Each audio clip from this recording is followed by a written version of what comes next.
and quiet humor and a goodness of character that was not loud or performative, but was simply present in everything he did. The way good light is present in a well-designed room, you notice it not because it announces itself, but because everything looks better in it. She told him about the voice through the screen door on their second date. She had not planned to. It was not the kind of thing she usually offered up early, too close to the center of something private. But they were talking about music, and the conversation went deep quickly. The way conversations go deep when two people are genuinely interested in the same things and genuinely interested in each other. And she found herself telling him about the summer evening and the sweet tea and the bare feet on the porch, railing in the voice coming through the screen door and the breath she forgot to take. Charles listened without interrupting, which she noticed and appreciated, and when she finished, he was quiet for a moment, and then he said, "That's when you know something is real. When your body responds before your mind catches up." She looked at him across the table and felt something warm and certain move through her chest and thought, this is the one worth keeping. She told him about the voice through the screen door on their second date. She had not planned to. It was not the kind of thing she usually offered up early, too close to the center of something private. But they were talking about music, and the conversation went deep quickly. The way conversations go deep when two people are genuinely interested in the same things and genuinely interested in each other. And she found herself telling him about the summer evening and the sweet tea and the bare feet on the porch, railing in the voice coming through the screen door and the breath she forgot to take. Charles listened without interrupting, which she noticed and appreciated, and when she finished, he was quiet for a moment, and then he said, "That's when you know something is real. When your body responds before your mind catches up." She looked at him across the table and felt something warm and certain move through her chest and thought, this is the one worth keeping. They married in 1963 and had 2 children, a boy named William and a girl named June, and they built a life together that was full of music and conversation and the particular happiness of 2 people who have chosen each other wisely and keep choosing each other every day. Their house was always full of sound. Charles brought work home, and Vivian played piano in the evenings, and William taught himself guitar as a teenager, and June sang in a way that made Vivian press her hand to her sternum and feel the old familiar warmth, the recognition of something true in the voice of someone she loved. She never stopped listening to the records. Through all the years and all the changes, through the movies and the army, and the Las Vegas years and all the complicated chapters of a life lived at that particular scale of visibility, she kept listening, not with the undiscriminating devotion of someone who loves everything equally, but with the honest and sometimes critical attention of someone who knows music well enough to know when it is serving the person making it and when it isn't, when the realness is fully present, and when it is being obscured by the apparatus that accumulates around a person of that magnitude of fame. She hoped, during the years when it seemed like the apparatus might be winning, that the realness was still in there. She believed that it was. She had heard it through a screen door in 1954, and she knew what it sounded like. And she did not believe that something that real simply disappears. There was one more moment. She told it last and least often, held it closest, let it out into the air only when she was sure it would be received carefully. It was 1972.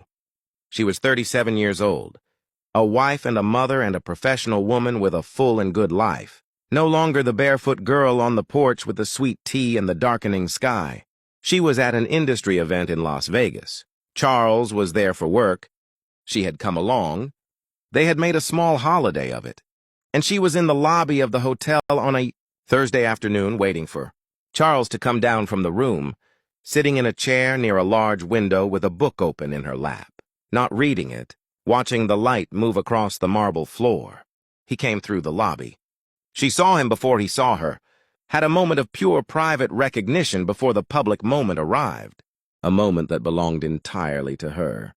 The recognition of the voice made visible, of the person who had found the unguarded place, inside her 19 years ago, on a summer evening and had been living there quietly ever since. He looked tired. He looked like a person carrying something heavy, something that had been heavy for a while. He also looked in some essential and irreducible way like himself. like the realness was still in there, still present behind everything. Still the same thing she had heard through the screen door on the summer evening when she was 19 and the world was simpler and she had not yet learned how complicated beautiful things can become. His eyes moved across the lobby and found her sitting there, and he nodded. The small public nod of a person managing a public space. And then, and this is the part she held most carefully, the part she told last, and he paused. Just for a moment. Just long enough for something to pass across. His face that was not the public expression. That was something more interior and more real. Something that she could not name, but that she recognized. And she thought in that moment that maybe he recognized something too.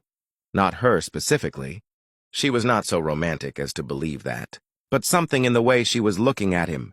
Something in the quality of her attention that was different from the ordinary attention of a lobby, full of people who knew who he was. The attention of someone who had heard the real thing, before the world got loud.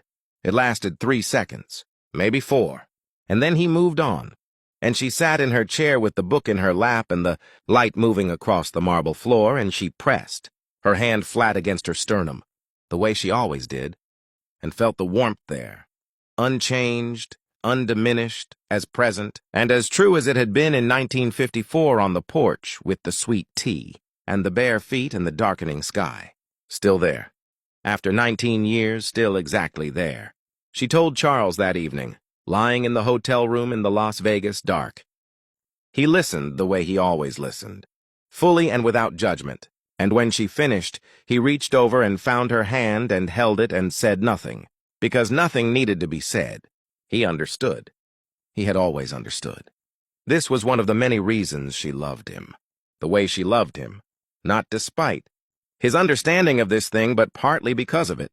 Because a person who can hold space for the private true things of the person they love without needing to own or explain or diminish them is a person worth holding on to with everything you have. August 1977 came on a Tuesday, and Vivian heard the news on the radio in her kitchen in Memphis while she was making lunch, and she stood at the counter and felt something go very quiet inside her, the way things go quiet when something that has been a permanent feature of the interior landscape is suddenly no longer there.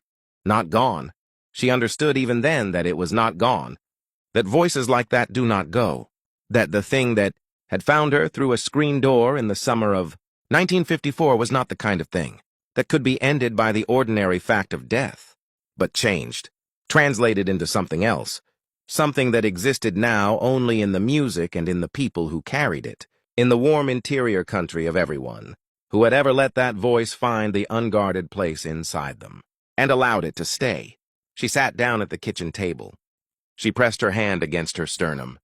She felt the warmth there, faithful and unchanged, and she breathed carefully in and out, and she thought about a summer evening in 1954 and a screen door and a glass of sweet tea and 19 years old, and the specific quality of forgetting to breathe. When something beautiful finds you before you are ready to be found. Vivian is gone now, too. She lived to be 89, clear-minded and musically alive until the very end, playing piano in her living room into her late 80s, teaching June's children to listen carefully the way she had always listened carefully. June has the records now, all of them. In the same sleeves they came in, arranged on a shelf in the room where the piano is.